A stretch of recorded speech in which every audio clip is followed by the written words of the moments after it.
વિજ્ઞાન YouTube ચેનલમાં તમારું હાર્દિક સ્વાગત છે। આપણે અહીંયા ગયા લેક્ચરમાં વાત કરી કે કયા પ્રકારના ટોપિક્સ આવશે ભૂગોળની અંદર, જેમાંથી પ્રથમ ટોપિક છે ગુજરાતનો દરિયા કિનારો। અતિ મહત્વનો ટોપિક છે, તમારા લોકો માટે પ્રશ્નો આની અંદરથી પણ પૂછાઈ શકે। એની માટે સર્વપ્રથમ આપણે ભૂગોળની વાત કરીએ તો પહેલો શબ્દ યાદ રાખજો કે ભૂગોળના પિતા તરીકે કયા વ્યક્તિને ઓળખવામાં આવે છે। તો ભૂગોળના પિતા તરીકે વ્યક્તિનું નામ યાદ રાખજો, ઇરેસ્ટોસ્થનીજ। કોણ રહેશે? ઇરેસ્ટોસ્થનીજ, જેને શું કહેવાશે? ભૂગોળના પિતા તરીકે ઓળખવામાં આવશે। ભૂગોળના પિતા તરીકે ઇરેસ્ટોસ્થનીજ છે। ત્યારબાદ એક વાક્ય એવું છે કે જે વ્યક્તિ એવું કીધું કે તમે મને કોઈ પણ દેશની ભૂગોળ વિશેની સમજ આપો, હું તે દેશની ઇતિહાસ અથવા તો હિસ્ટ્રી વિશે તમને સમજાવીશ। આ વાક્ય કોનું છે? તો આ વાક્ય યાદ રાખજો, નેપોલિયન નામના વ્યક્તિનું છે। તો મહત્વની વસ્તુ છે, આ પૂછાઈ શકે એવા સવાલ છે કે ભૂગોળના પિતા તરીકે કોણ ઓળખાય છે? તો ઇરેસ્ટોસ્થનીજ। જ્યારે નેપોલિયને શું કીધું કે કોઈ પણ દેશની ભૂગોળ વિશે મને સમજ આપો, હું તે દેશનો ઇતિહાસ તમને જણાવીશ। આપણે આજે શરૂઆત કરીશું ગુજરાતના દરિયા કિનારાથી। મિત્રો, આપણે જ્યારે પણ ગુજરાતની ભૂગોળની વાત કરીશું ત્યારે કોઈ પણ ભૂગોળને આપણે ત્રણ વિભાગમાં વહેંચીશું। કોઈ પણ સબ્જેક્ટ અથવા ભૂગોળનો કોઈ પણ ટોપિક હશે એને આપણે ત્રણ વિભાગમાં વહેંચીશું। કયા ત્રણ ટોપિક? તો એક હશે કચ્છ, ત્યારબાદ આવશે સૌરાષ્ટ્ર અને ત્રીજું જે બાકીનો ભાગ રહેશે તેને શું કહેવાશે? તળ ગુજરાત તરીકે ઓળખવામાં આવશે। એટલે કે ગુજરાતની ભૂગોળને આપણે મુખ્ય કેટલા ભાગની અંદર વહેંચવામાં આવશે? તો ત્રણ, કચ્છ, સૌરાષ્ટ્ર અને તળ ગુજરાત। ત્રણે ત્રણ ભાગ અલગ અલગ કરશું જેથી કરીને તમને સમજવામાં પણ સરળતા રહે। સર્વપ્રથમ વાત કરીએ ગુજરાતના દરિયા કિનારાની। બધાને ખબર છે મિત્રો કે આપણા ગુજરાતની અંદર દરિયા કિનારો ખૂબ જ વિશાળ છે। કચ્છની અંદર જાઓ ત્યાં પણ દરિયા કિનારો જોવા મળે, સોમનાથ, દ્વારકા, ભાવનગર, સુરત, અમદાવાદ બધા જિલ્લાની અંદર આપણને દરિયા કિનારો જોવા મળશે ગુજરાતની અંદર। એટલે કે બહુ જ વિશાળ દરિયા કિનારો છે। તો આ દરિયા કિનારો જ્યારે ભારતની અંદર આપણે વાત કરીએ, તમને કદાચ ક્વેશ્ચન પૂછાય કે ભારતની અંદર કુલ કેટલો દરિયા કિનારો છે? તો ભારતની અંદર મિત્રો યાદ રાખજો કે કુલ દરિયા કિનારાની લંબાઈ કેટલી છે? તો આશરે 7516.5 કિલોમીટર જેટલો દરિયા કિનારો છે। કેટલો આવશે? તો 7516.5 કિલોમીટર દરિયા કિનારો। પરંતુ આ દરિયા કિનારો 7516.5 ક્યારે થાય? તો જ્યારે આપણે અંદમાન નિકોબાર, લક્ષદ્વીપ જેવા ટાપુઓની ગણતરી કરીએ ત્યારે। એ બધા ટાપુઓની જો આપણે ગણતરી ન કરીએ તો આ દરિયા કિનારો ઘટીને કેટલો થઈ જશે? તો મિત્રો માફ કરજો, 6100 કિલોમીટર થઈ જશે। કેટલો થઈ જશે? 6100 કિલોમીટર આ દરિયા કિનારો થઈ જશે। અને આ 6100 દરિયા કિલોમીટર છે જેની અંદરથી સૌથી વધારે કયા રાજ્યને દરિયા કિનારો પ્રાપ્ત થયો છે ભારતની અંદર? તો કયું રાજ્ય આવશે? તો ગુજરાત રાજ્ય આવશે। ગુજરાતને કુલ દરિયા કિનારો કેટલો મળ્યો છે? તો આશરે 1600 કિલોમીટર જેટલો ગુજરાતને કુલ દરિયા કિનારો મળેલો છે, જે ભારતની અંદર જે તે રાજ્યને મળેલા દરિયા કિનારામાંથી સૌથી વધારે દરિયા કિનારો છે।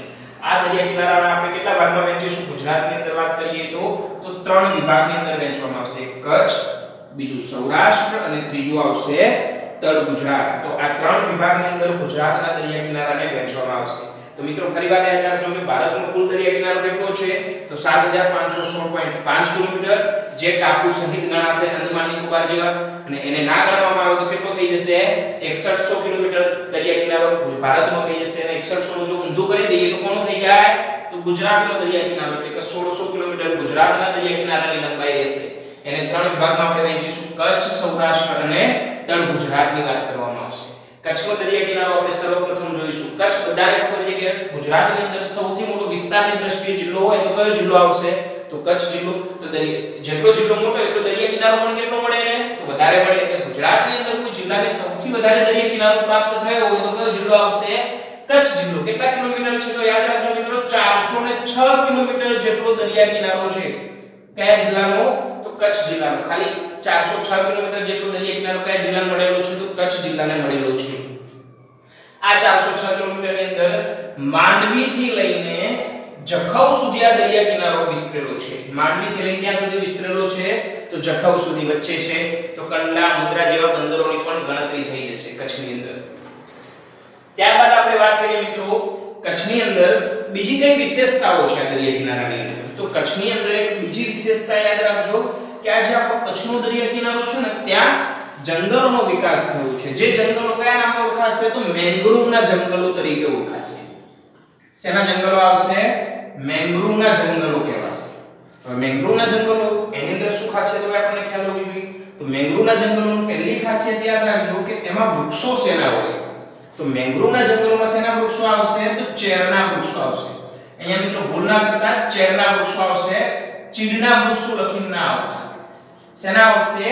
ચેરના વૃક્ષો. ચેરના વૃક્ષોનો ઉપયોગ શા કઈ જગ્યાએ થશે? તો ચેરના વૃક્ષોનો ઉપયોગ થશે હોડી બનાવવા માટે. કેમ હોડી બનાવવા માટે? કારણ કે સમજવાની વસ્તુ છે કે દરિયા કિનારે જંગલ હોય તો પાણીની અંદર જંગલ હોવાની સંભાવનાઓ કેવી હોય? વધારે હોય. અને પાણીની અંદર જે લાકડું હોય એ કઠણ રહેશે અને પાણીની સામે એની જે શક્તિ છે એ ટકવાની કેવી હશે? તો વધારે હશે. એટલા માટે આ જે વૃક્ષો છે કઠણ હોવાના કારણે ક્યાં ઉપયોગ થશે ચેરના વૃક્ષોનો? તો હોડી બનાવવા માટે એનો ઉપયોગ થશે. જ્યારે ચીડના વૃક્ષો કદાચ તમને પૂછીને તો યાદ રાખવાનું શેમાં આવશે?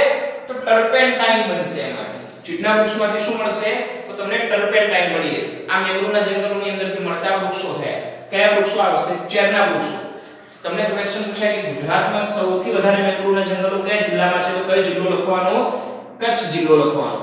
અને જો કદાચ બે જિલ્લા પૂછ્યા હોય પબીની જોડમાં પણ ઘણીવાર પૂછાય છે કચ્છ મોરબી, કચ્છ સુરેન્દ્રનગર, કચ્છ જામનગર, તો કયા બે જિલ્લા યાદ રાખશો? કચ્છ અને જામનગર બંને જગ્યાએ આ બે જિલ્લાની અંદર મેંગ્રોવના જંગલોનો વિકાસ થયેલો છે. બીજી વસ્તુ કે મેંગ્રોવના જંગલો ક્યાં ઉપયોગી છે? તો મેંગ્રોવના જંગલો છે એની આગળ દરિયો હોય અને પાછળ જે હોય જમીન વિસ્તાર છે. એટલે મેંગ્રોવના જંગલોની અંદરથી જ્યારે પાણી આવે એટલે જે દરિયો હશે એના પાણીને સંતુલિત કરશે અને દરિયાને આગળ વધતું અટકાવવાનું મુખ્ય કાર્ય કોણ કરશે? તો મેંગ્રોવના જંગલો આ કાર્ય કરશે. ઘણીવાર આ મેંગ્રોવના જંગલોનો દરિયાને આગળ વધતા અટકાવવા માટે ઉપયોગ થાય છે. ભારતની અંદર સૌથી વધારે મેંગ્રોવના જંગલો બે રાજ્યોની અંદર છે. સૌથી વધારે મેંગ્રોવના જંગલો આધારિત વિસ્તાર પૂછાયેલો કયો રાજ્ય યાદ રાખશો? તો આપણું પશ્ચિમ બંગાળ યાદ રાખશું. જ્યાં કયું મેંગ્રોવનું જંગલ છે? તો સુંદરવન તરીકે ઓળખાતું મેંગ્રોવનું જંગલ છે. એના સિવાય જો વાત કરીએ તો બીજા નંબરે ગુજરાતની અંદર આવેલું કચ્છનો અખાત, ત્યાં આવેલું આ મેંગ્રોવના જંગલો યાદ રાખશું. તો આ કચ્છના દરિયા કિનારાની વાત થઈ કે ત્યાં લંબાઈ કેટલી છે? તો 406 કિલોમીટર. ક્યાંથી ક્યાં સુધી વિસ્તરેલો છે? તો યાદ રાખશો આપણે માંડવીથી લઈને જખૌ સુધી આ દરિયા કિનારો વિસ્તરેલો છે. જંગલો શેના છે? તો જંગલો કયા છે અહીંયા? તો મેંગ્રોવના જંગલો જ્યાં ચેરના વૃક્ષોનો વિકાસ થયેલો છે અને ત્યાંનો ઉપયોગ ક્યાં થાય? તો હોડી બનાવવા માટે એનો ઉપયોગ થશે.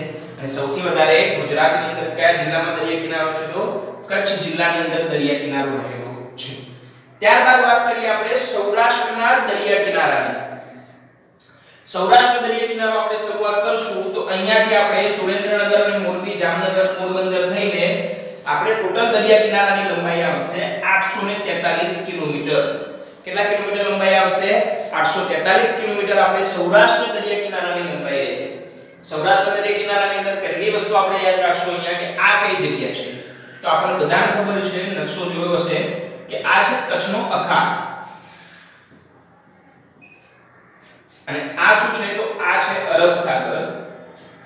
આ કચ્છનો અખાત છે જ્યારે આ અરબ સાગર તરીકે ઓળખાતી જગ્યા છે. બરાબર? અને અહીંયા જ્યારે મિત્રો આપણે વાત કરીશું દેવભૂમિ દ્વારકાની અંદર જગ્યા આવેલી છે જેનું નામ છે દ્વારકા ભૂશીર. આ દ્વારકા ભૂશીરનું કાર્ય શું છે? શબ્દ મહત્વનો છે, યાદ રાખજો. એક શબ્દ અહીંયા છે ભૂશીર, જ્યારે અહીંયા બીજો શબ્દ કયો વાપરેલો છે? આ લોકોએ અખાત. આ બે શબ્દો વચ્ચે શું અંતર છે? અખાત કોને કહેવાય? તો જ્યારે કોઈ જમીન વિસ્તાર હોય એ જમીન વિસ્તારને તોડીને અંદર શું જતું રહે? પાણી જતું રહે. તો આવો વિસ્તાર જ્યારે રચાય તો આ વિસ્તારને શું કહીશું આપણે? અખાત કહીશું. અહીંયા જે જમીન વિસ્તાર છે અને જમીનને ચીરીને ત્યાં વચ્ચે પાણી આવ્યું માટે આ વિસ્તારને અખાત તરીકે ઓળખવામાં આવશે. બીજો અખાત આપણી પાસે છે અહીંયા ખંભાતનો અખાત. ત્યાં પણ એવી સ્થિતિ છે કે જમીનને ચીરીને વચ્ચે શું આવી ગયું? પાણી આવી ગયું. એટલા માટે એને આપણે અખાત તરીકે ઓળખીશું. જ્યારે ભૂશીર એનાથી ઊંધી ઘટના છે. ભૂશીર એટલે શું? કે જો દરિયો હોય અને દરિયાની વચ્ચે શું બહાર નીકળે?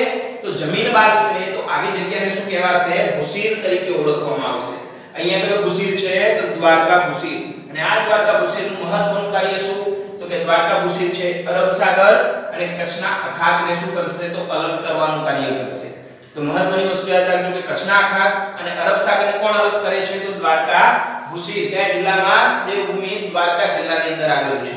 તો સૌરાષ્ટ્ર દરિયા કિનારાની લંબાઈ 843 કિલોમીટર.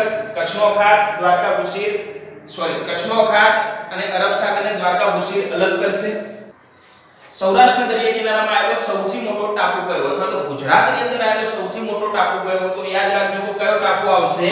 તો દીવ કરીને ટાપુ છે ગુજરાતના દરિયા કિનારાની અંદર. ફરવાલાયક સ્થળ છે, બધાને ખબર હશે દીવની. તો દીવ એ ગુજરાતના દરિયા કિનારામાં આવેલો સૌથી લાંબો ટાપુ છે જેની કુલ લંબાઈ કેટલી છે? તો 11 કિલોમીટર જેટલી લંબાઈ રહેશે. ગુજરાતની અંદર આવેલો સૌથી મોટો ટાપુ દીવ છે. જેની લંબાઈ 11 કિલોમીટર જેટલી છે. બીજી મહત્વની વાત કે સૌથી વધારે નાળિયેરી કયા જિલ્લામાં થાય છે? નાળિયેર આપણે પીતા હશું, લીલા નાળિયેર જે આવે છે ગુજરાતની અંદર સૌથી વધારે કઈ જગ્યાએ થાય છે? તો યાદ રાખજો, માંગરોળ ખાતે સૌથી વધારે નાળિયેરી થાય છે. માંગરોળ જિલ્લો કયો લાગશે? તો એ પણ યાદ રાખજો, માંગરોળ આવશે જૂનાગઢ જિલ્લાની અંદર. સૌથી વધારે નાળિયેરી ક્યાં થાય છે? તો માંગરોળ તાલુકામાં જૂનાગઢ જિલ્લાની અંદર સૌથી વધારે નાળિયેરી થાય. અને સૌથી વધારે મત્સ્ય બંદર તરીકે ગુજરાતનું કયું સ્થળ ઓળખાય છે? મત્સ્ય બંદર તરીકે કયું આવશે? તો ગીર સોમનાથ જિલ્લામાં આવેલું વેરાવળ. ગીર સોમનાથની અંદર આવેલું વેરાવળ જે મત્સ્ય બંદર તરીકે ઓળખાતી જગ્યા છે ગુજરાતની અંદર. તો આ સૌરાષ્ટ્ર દરિયા કિનારાની અંદર આ વાત યાદ રાખજો કે કઈ કઈ વસ્તુઓ ઓળખાય છે. તો સૌથી લાંબો ટાપુ કયો આવશે? દીવ 11 કિલોમીટર. સૌથી વધારે નાળિયેરી કઈ જગ્યાએ થાય છે? તો માંગરોળ ખાતે. જિલ્લો કયો લાગશે? જૂનાગઢ જિલ્લો લાગશે. સૌથી વધારે મત્સ્ય બંદર તરીકે ગુજરાતમાં કયા બંદરનો વિકાસ થયો છે? તો વેરાવળ. કયો જિલ્લો લાગશે? ગીર સોમનાથ જિલ્લો લાગશે. આ સિવાય ઘણા બધા અહીંયા બંદરો પણ આવેલા છે સૌરાષ્ટ્રના દરિયા કિનારામાં. નવલખી બંદર છે મોરબી જિલ્લાની અંદર, ઓખા બંદર દેવભૂમિ દ્વારકા જિલ્લાની અંદર, જામનગરમાં સલાયા, પછી પીપાવાવ અમરેલી જિલ્લાની અંદર, ભાવનગરની અંદર આવેલું ખંભાત બંદર, ભાવનગર બંદર છે, પોરબંદર છે. એટલે સૌરાષ્ટ્રની અંદર ગુજરાતમાં સૌથી વધારે બંદરો આવેલા છે. તો આ વસ્તુ પણ પૂછાય એવું ક્વેશ્ચન છે કે સૌરાષ્ટ્રની અંદર સૌથી વધારે બંદરો છે. ક્વેશ્ચન એ પૂછે કે નીચેનામાંથી કયા વિસ્તારની અંદર ગુજરાતમાં સૌથી વધારે બંદરો છે? તો યાદ રાખજો સૌરાષ્ટ્ર વિસ્તારમાં, કારણ કે સૌરાષ્ટ્રની લંબાઈ પણ કેવી છે? બીજા કરતા ઘણી જ વધારે લંબાઈ છે. આ સિવાય અહીંયા એક નદી નીકળે છે જે નદીનું નામ છે શેત્રુંજી નદી. શેત્રુંજી નદી ગુજરાતની અંદર આવેલી સૌરાષ્ટ્રમાં એક નદી છે જેની ઉપર બે બંધ છે. એક ખોડિયાર બંધ આવેલો છે અમરેલીમાં ધારી પાસે, અને પાલિતાણા પાસે તેના એક બંધ છે રાજસ્થળી. તો આ બે બંધ આવેલા છે શેત્રુંજી નદી ઉપર, અને અહીંયાથી આગળ જતા એ દરિયાને મળશે. અને દરિયામાં કઈ જગ્યાએ મળશે? તો સુલતાનપુર પાસે તે દરિયાને મળશે. વલભીપુરથી આગળ જાઓ એટલે સુલતાનપુર કરીને એક જગ્યા છે ત્યાં દરિયાને મળશે. તો આ નદીની ખાસિયત શું? આપણે કેમ દરિયા કિનારામાં એક નદી જોઈ? તો એનું એક મહત્વની વસ્તુ છે કે આ નદી સુલતાનપુર પાસે શું કરશે? તો નિક્ષેપણ કરશે. શું કરશે? નિક્ષેપણ. હવે નિક્ષેપણ એટલે શું? કોઈ નદીએ કરેલું નિક્ષેપણ એટલે શું?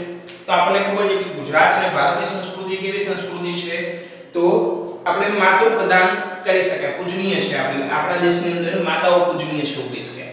એટલા માટે આપણા દેશમાં આપણે બધી જ નદીઓને પણ કયો દરજ્જો આપ્યો છે? તો માતાનો દરજ્જો આપ્યો છે. અને આપણે એ લોકોને ટ્રીટ પણ એવી રીતે કરીએ છીએ કે ચલો માતાની રીતે જ ટ્રીટ કરીએ. જેમ આપણે ઘરે જઈએ ને ગાગચિયા કરતા હોઈએ કે માતાને આપણે આમ ગમે તેમ બોલીએ, આમ ને તેમ કપડા આડા ફેંકી દઈએ, એવી રીતે આપણે નદીઓની પણ એવી રીતે હાલત કરી. જ્યોતિથી નદી નીકળે છે કે લે માતા એઠવાડ લેતી જઈએ, એટલે માતા જેટલો એઠવાડ હોય બધો જ એઠવાડ લઈને આગળ નીકળતી જાય.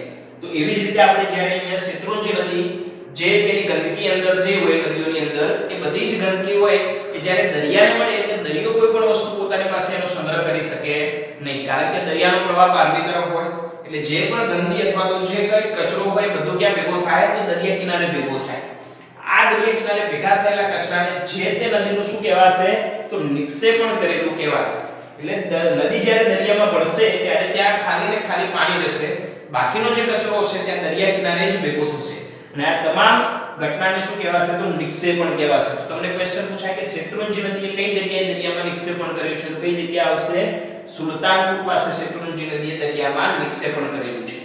તો આ બે મહત્વની વસ્તુ યાદ રાખજો, કચ્છનો દરિયા કિનારો અને સૌરાષ્ટ્રનો દરિયા કિનારો.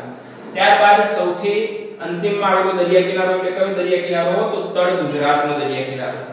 843 કિલોમીટર અને 406 કિલોમીટર દરિયા કિનારો થઈ ગયો. તો બાકીનો 1600 કિલોમીટરમાંથી કેટલો બાકી રહેશે?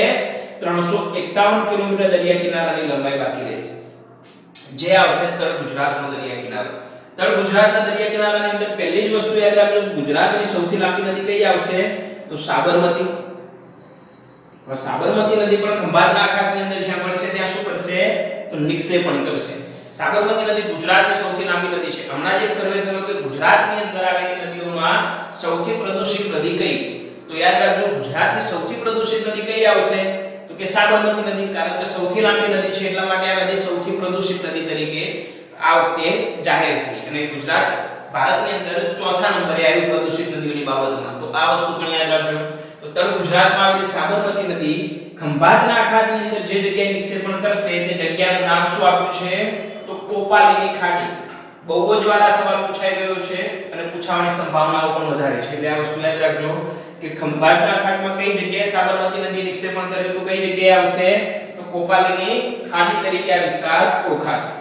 ત્યાંથી આગળ જઈએ સૌરાષ્ટ્રની તળ ગુજરાતની અંદર આગળ વાત કરીએ તો તળ ગુજરાતની અંદર બીજી નદીઓ પણ આવેલી છે નર્મદા, તાપી, પછી દમણગંગા, ઔરંગા એ બધી નદીઓ આવેલી છે. અને દક્ષિણ ગુજરાતની અંદર આવેલી મોટા ભાગની નદીઓ એટલે કે દમણગંગા, પોલક, ઔરંગા, પૂર્ણા આ બધી જ નદીઓનું જે ઉદ્ગમ સ્થાન છે કઈ પર્વતમાળામાંથી આવશે તો યાદ રાખજો સહ્યાદ્રીની પર્વતમાળામાંથી આવશે.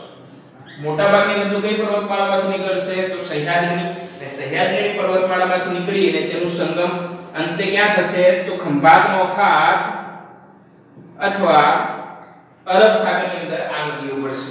તો આ હતો આપણો કયો ટોપિક ગુજરાતનો દરિયા કિનારો જેની અંદરથી મહત્તમ સવાલ પૂછવાની સંભાવના હોય તો તમારે યાદ રાખવાનું કે કયું સ્થળ કઈ જગ્યાએ આવેલું છે એ મહત્વની વસ્તુ છે. કયું બંદર કયા જિલ્લામાં આવેલું છે આપણે નેક્સ્ટ બંદરોનો જ્યારે ટોપિક ચાલશે એટલે તમને વધારે સારી રીતે સમજણ પડશે. પણ અત્યારે આ જે તમને કહ્યું છે એ અને પ્લસ આની અંદર જો કંઈ પણ વધારે તમને ઉમેરવા જેવું લાગે તો કોઈ પણ બુક અથવા સારી